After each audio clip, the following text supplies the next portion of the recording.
غریب کے لیے غریبی کچھ کم قیامت نہیں تھی کہ روزمرہ بڑھتی ہوشربا قیمتوں نے راہ ساتھ دم بھی نکال دیا ہے۔ وہ طبقہ جو مڈل کلاس ہونے کا دعوے دار تھا آج مفلوق الحال ہو گیا ہے۔ خوشحالی آئی تو ضرور مگر صرف بیانات کی حد تک۔ غریب کا مسئلہ کیا ہے اس سے سبھی نظر چراتے ہیں۔ قدر مہنگائی ہو گئی ہے تو بیچارہ کیا نہ پہن سکتا ہے، پہنے گا تو کھا نہیں سکتا، کھائے گا تو پہن نہیں سکتا۔ انسان اتنی غربت ہے، بہت ہی غربت ہے، بہت زیادہ کبھی زندگی میں نے ایسی غربت دیکھی جتنی اب اس دفعہ بہت غربت ہے، بہت مہنگائی، حد سے زیادہ مہنگائی ہے۔ پیٹرولیم پرائسز کے مسئلے میں کرائے کے ایشوز ہیں۔ یہ جو پیٹرول پرائسز کی وجہ سے اور بیڈ گورننس بہت زیادہ ہے یہاں پہ۔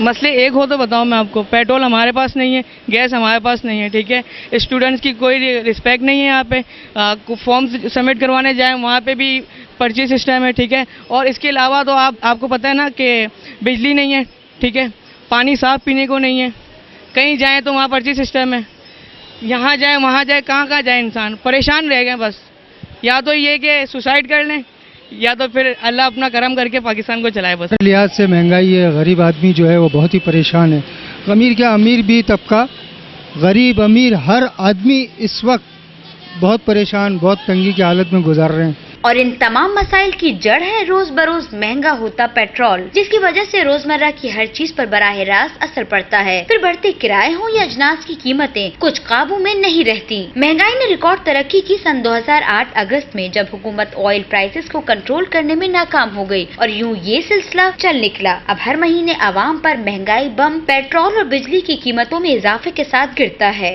تو سچ بات ہے کہ آئل پرائسز بڑھی ہے اور بڑی ہے، فرام $60-70 سے چلے گئی تھی $150 پہ، پھر اگین $80 پہ آئی، $30 پہ بلکہ آ گئی تھی، پھر $80 پہ، اب اگین $100 پہ گئی ہے۔ پرابلم یس انٹرنیشنل پرائسز بڑھی ہے، ایشو صرف یہ انٹرنیشنل کا نہیں ہے، لوکل کا بھی ہے۔ لوکل کا پرابلم یہ آپ کے 380 بلین روپیز کے جو انرجی ہے وہ ضائع جاتی ہے۔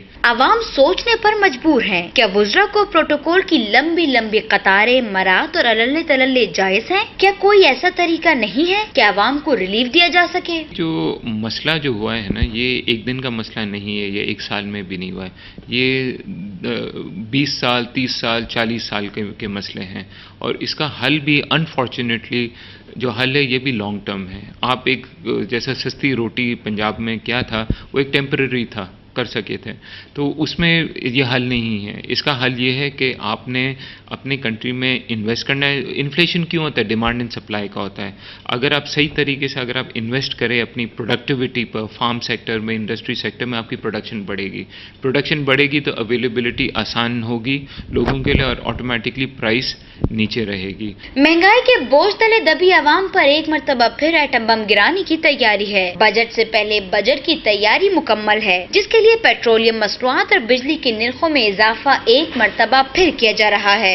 حکومت اپنی نااہلی، کوتاہی اور بجٹ خسارہ پورا کرنے کے لیے ایک مرتبہ پھر عوام کا ہی خون چوسے گی۔